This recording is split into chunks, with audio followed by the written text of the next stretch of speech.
we have Jennifer Lynn Henderson, aka Jenny De Leon. She was convicted in 2006 and serving 2 consecutive life sentences without parole for the murders of Thomas and Jackie Hawks. They were a retired couple, and as part of a conspiracy to steal their yacht and bank accounts.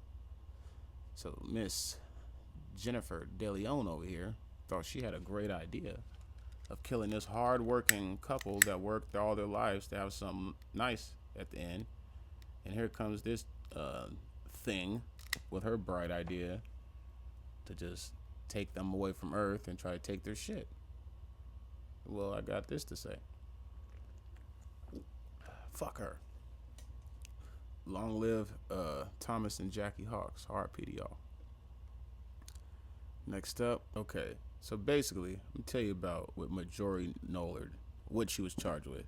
So pretty much what had happened was this woman, Diane Alexis Whipple, she was killed in a dog attack. Like a dog killed her apparently, right? Well, the dog's owner is a high ranking of the AB, the brand, the Aryan Brotherhood, and he's serving 3 life sentences, term sentences. But the dogs were looked after by Schneider's attorneys, Robert Noel and Marjorie Noller, a husband and a wife who lived in the same apartment building as Diane Whipple, the lady that passed away. After the fatal attack, the state brought criminal charges against the attorneys Robert, who was not present during the attack and was convicted of manslaughter, and Marjorie Noller, who was present and was charged with implied malice, second-degree murder, and convicted by the jury. So pretty much, I've actually had this problem. Not that problem, but my dogs have got out quite a few times. They even, they've got out, and I've had police come to my house, and they've told me, like, listen, you got to make sure you keep your dogs under wraps, because if they attack, harm, or kill a human, you will be in a lot of trouble. So, being that I've been in this position, I would most definitely say, as much as it was my fault for my dogs getting out, for me not securing my premises, it was very much so her fault too. So, with that being said, people, if you got dogs that seem a little vicious, that will get a little rowdy, we gotta make sure we keep them little rascals tucked in, fenced in. You know what I mean? So we don't get smoked. R.I.P. to that woman, though. Next up, Sarah Cruisin. She's a victim of human trafficking and a convicted murderer. In 94, at the age of 16, she was sentenced to life imprisonment without parole after being convicted of murdering her pimp January 2011. But Arnold Schwarzenegger commuted her sentence to 25 years to life without the possibility of parole. And in January 2013, her conviction was reduced to second-degree manslaughter, and her sentence to 19 years, making her eligible for parole. A parole hearing was conducted in June 12, 2013. She was found suitable for parole, and as of October 31st, a little bit after Halloween, just in time for Thanksgiving and Christmas 2013, that woman was freed for killing her folks. Or P. The dude that was doing horrible things to her. Next up, she did not get smoked, people. They let her out. Next up, we have Omayama Nelson. Omayama Nelson. Omayama Nelson. And she was an Egyptian woman who castrated and murdered her husband, dismembered his body, and cooked his body parts, allegedly, and consumed his ribs? Yo. Let me tell you a little something about this crazy woman. Other than the fact that, she, pretty much ate her husband. But anyways, she claims that her husband, on the 28th of November 91, he had sexually assaulted her in her Costa Mesa apartment in Orange County. Following this, She stabbed him with scissors and then began beating him with a clothes iron. A clothes iron. You know, when you iron your clothes, wham, wham, wham. After killing him, she began to dismember his body and cooked his head and boiled his hands to remove his fingerprints. She then mixed up his body parts with leftover turkey and disposed of him in a garbage disposal. Neighbors claimed they heard the disposal unit running for hours after the time of Bill's death. Could you imagine you just be in your apartment, y'all just watching, you know, what's a good show I'm gonna plug right now? Outer Banks, Ozarks, Cotton Candy TV, whatever. You're watching whatever you're watching, and you just hear the guard disposal going on. You're like, okay, maybe they just.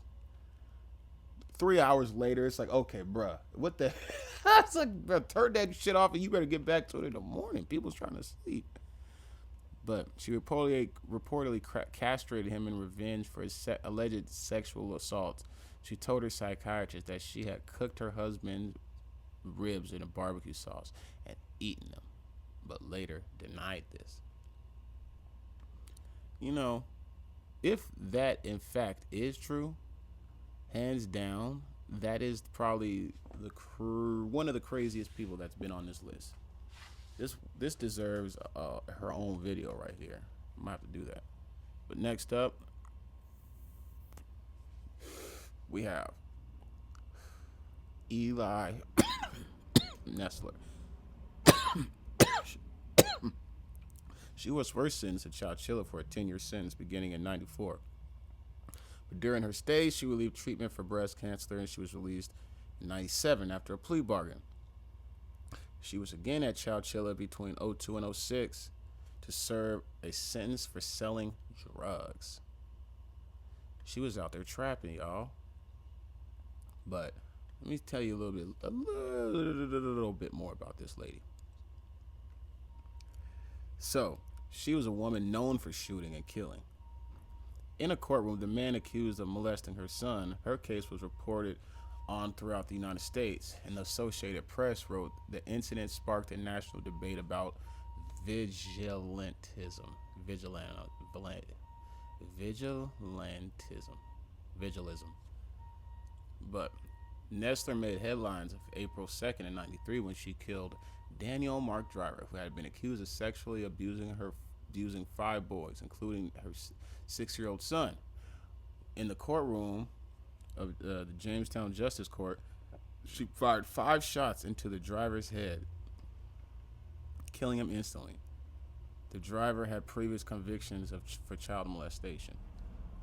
According to the Los Angeles Times, the finding that Nessler was under the influence of meth when she killed Driver caused a sympathetic portrait of herself portrayed by her defense team. She served 3.5 years as her case winded its way through trial and appeal before she pled guilty to voluntary manslaughter at a plea bargain that released her in '97. And then she was convicted of possessing meth. She was released from Chowchilla in '06. She died nearly 3 years later, December '08. She died at 56 of breast cancer at UC Davis. In fact, there is a show about her called The Eli Nessler Story, which was based upon the incidents, starring Christine Lottie as Nessler. Maybe someone might want to check that out. Am I going to check it out? No, I really don't care too much to check it out, but maybe y'all might. Next up, we have Catherine Q. Catherine Q. Becker. She's convicted in 2013 for spousal abuse, false imprisonment, and including mutilating her husband's genitals. You know, when females would always tell me, yeah, I'm gonna cut your balls off and shit like that, or anything like that, I would really just be like, yeah, that's cap. You ain't gonna do that. But after this episode, you know, players, we gotta be careful out here in these streets.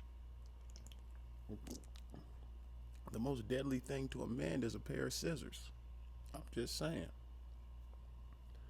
Chicks out here cutting off dicks and barbecuing motherfucking rib cages and good God. Sheesh. These bitches crazy, man. Next up, Kristen Rossum. She's currently serving a life sentence in Chowchilla for poisoning her husband Greg with fentanyl she stole from her job and attempting to pass off his death as a suicide. Made famous from the crime show Snapped, as well as other media outlets picked her up. And then, so next up we have Nancy Garrido, who kidnapped J.C. Dugard. This is not to get confused with the clip of Charles Ramsey when he found Amanda Berry. Remember the dude that that was such a great video. But anyways, with a great ending. But anyways, I remember when I was younger in the 90s, I would always hear about kids getting kidnapped. And, it's crazy to think that, like, someone would kidnap a kid and try to keep them as their own and think that, this is peachy. Like, that is insane. Like, you know what I'm saying? Like, I don't get that. But anyways, Nancy Garrido, she was sentenced to 36 years to life imprisonment for that. J.C. Dugard is free, and she's living life. Next up, we have Donna Sue Gray. Convicted of killing 3 elderly women in 1994. She was sentenced in October of 98 and is serving a life sentence without the possibility of parole. They smoked her ass. Next, we have Larissa Schuster. She was sentenced to life without parole for submerging her husband's body in hydrochloric acid. Hydrochloric acid. Man. See what I'm saying?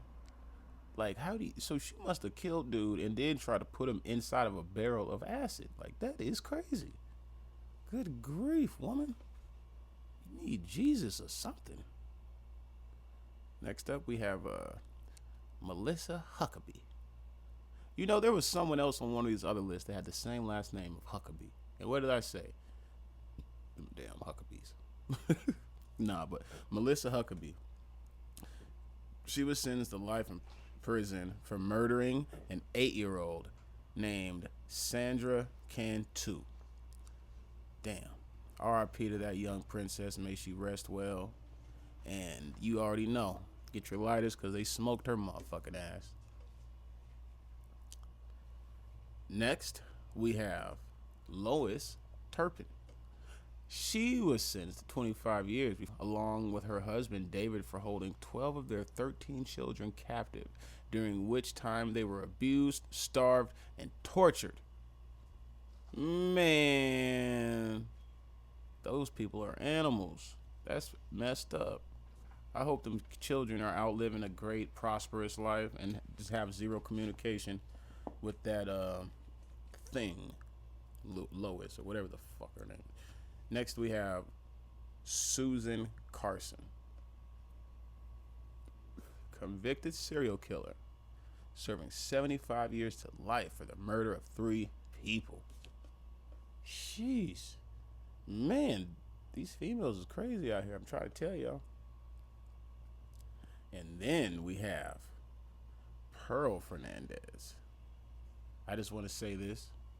Long live Gabriel Fernandez.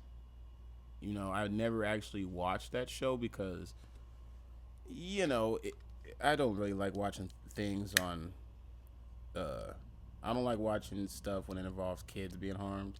I got kids. I just kind of feel a certain type of way about it. So, I never really watched and got completely into her story, but I'm aware of what she did.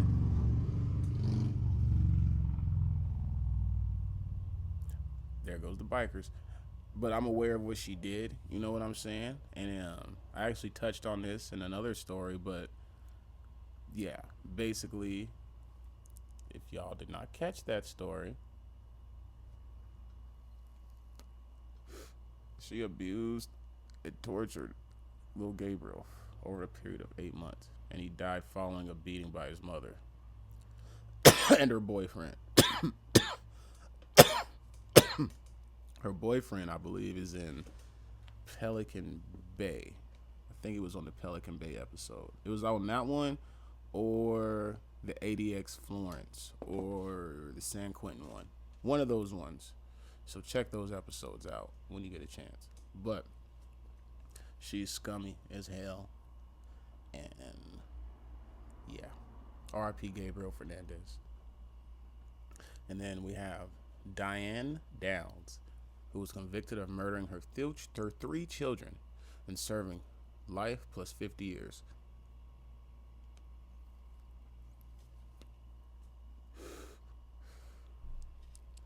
Y'all see this woman right here? That's what evil looks like. That's what death looks like. When you have them nightmares of those monsters that you cannot explain to your friend the next morning, that's what this woman is right here. That's what she is. And I'm ending with this freaking sorry excuse of a human. May those 3 kids rest in peace. And I appreciate y'all for watching. Give me some feedback in the comment section. And stay tuned for the next uploads.